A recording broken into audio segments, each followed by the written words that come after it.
akan menyita waktu dan sia-sia, membiarkan terlalu lama ketakutan bergelayut dalam hidup kita. Karena kesulitan apapun ternyata selesai bila engkau mengupgrade ketakwaanmu di hadapan Allah Subhanahu wa taala.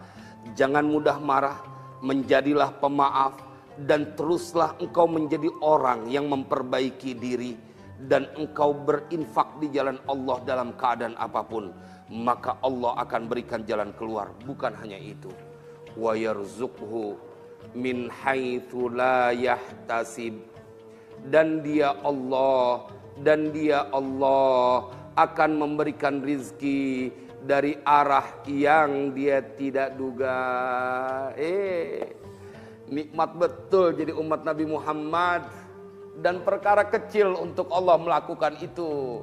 Jamaah sekalian berbahagia, ada sebuah ayat dalam Al-Quran, dan ini menjadi sebuah panduan untuk Nabi SAW. Wa'mur ahlaka bis salati wastabir 'alaiha la nas'aluka rizqa nahnu narzuquka wal 'aqibatu littaqwa. Atau sebuah ayat dalam surah yang sangat familiar dengan di telinga kita. Li'ilafi Quraisyin ilafihim rihlatash shita'i was-shayf falya'budu rabb hadzal bait alladzi at'amahum min ju'in wa amanahum min khawf. Kita hafal nih ayat, kita hafal, bangun tidur juga disuruh baca, kita hafal. Maka sembahlah Allah, dia yang memberikan makan, alladzi at'amahum, yang memberikan makan kepada mereka, min ju', dari rasa lapar, wa amanahum min khawf. Jemaah sekalian berbahagia, Allah yang memberikan keamanan dari rasa ketakutan. Dan orang yang bertakwa, dia nggak boleh susah hidupnya. Jadi bila ada yang berkata, apakah takwa yang kita lakukan akan menyelesaikan masalah kita di dunia? Dengan tegas saya akan berkata, yes, akan selesai masalahmu, apapun bentuknya, karena tidak ada yang sulit bagi Allah. Innallaha ala kulli syai'in qadir.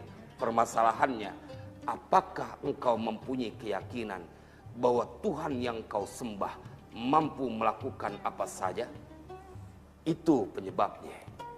Bila engkau mempunyai keyakinan 100%, maka yang terjadi adalah engkau akan sesuai dengan persangkaanmu.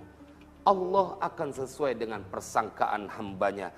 Yang selanjutnya adalah yang keenam, wa min dzalika al-wa'du bil jannah.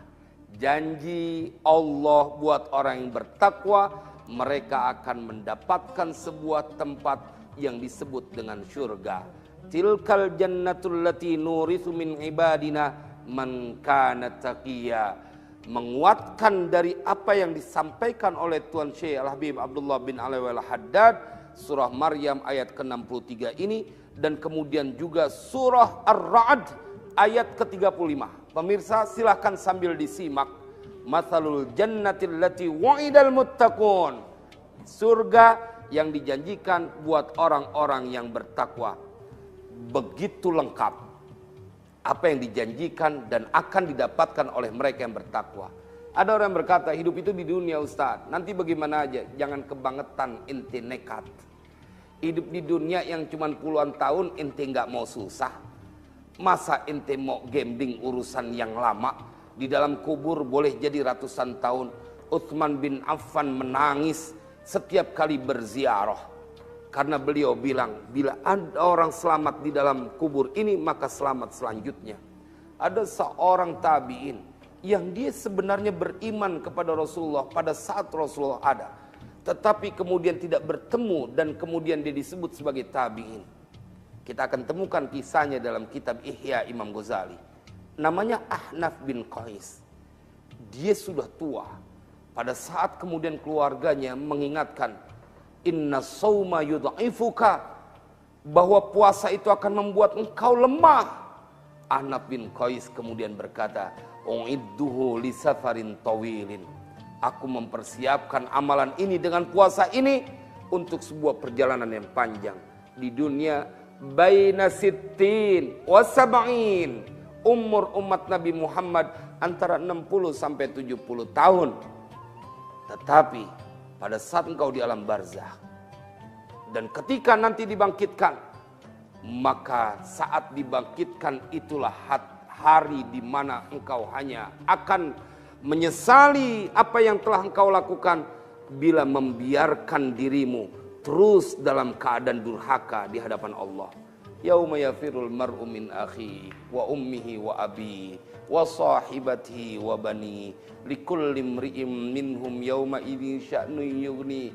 Kayak apa mencekamnya yaumul kiamah sampai seorang anak lari dari ibunya, seorang suami lari dari istrinya, seorang saudara lari dari saudaranya. Kayak apa Allah menggambarkan begitu mencekam kehidupan di yaumil qiyamah bila mereka tidak mempunyai amalan ketakwaan yang mereka anggap remeh saat di dunia. Betapa mencekam. Dan jangan sampai terjadi kepada pemirsa program Assalamualaikum Nusantara. Kita harus tetap menjadi orang-orang yang yakin dengan apa yang dijanjikan oleh Allah Jalla Jalaluhu. Bagian akhir yang ketujuh adalah wa min dzalika al-karamatu fid dunya wal akhirah. Allahu akbar.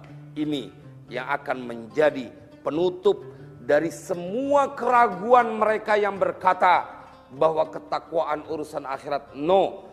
Dalam kitab ini disampaikan bagi mereka yang bertakwa, mereka adalah orang yang paling pantas untuk mendapatkan kemuliaan di dunia dan di akhirat.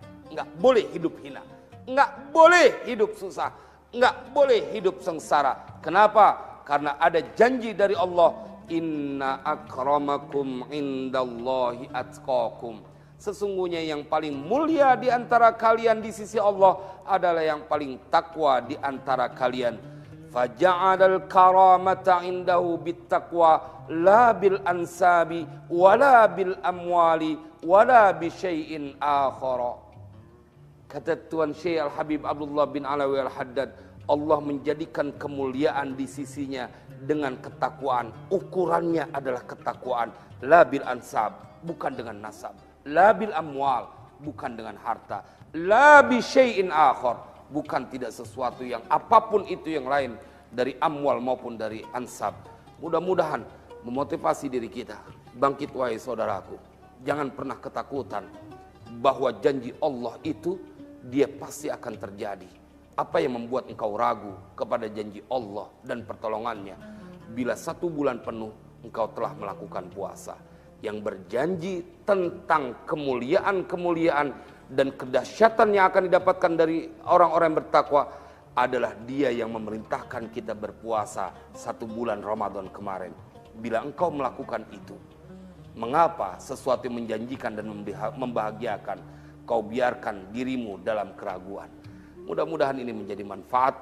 Kurang lebihnya mohon maaf. Wallahu a'lam bishawab. Wassalamualaikum warahmatullahi wabarakatuh.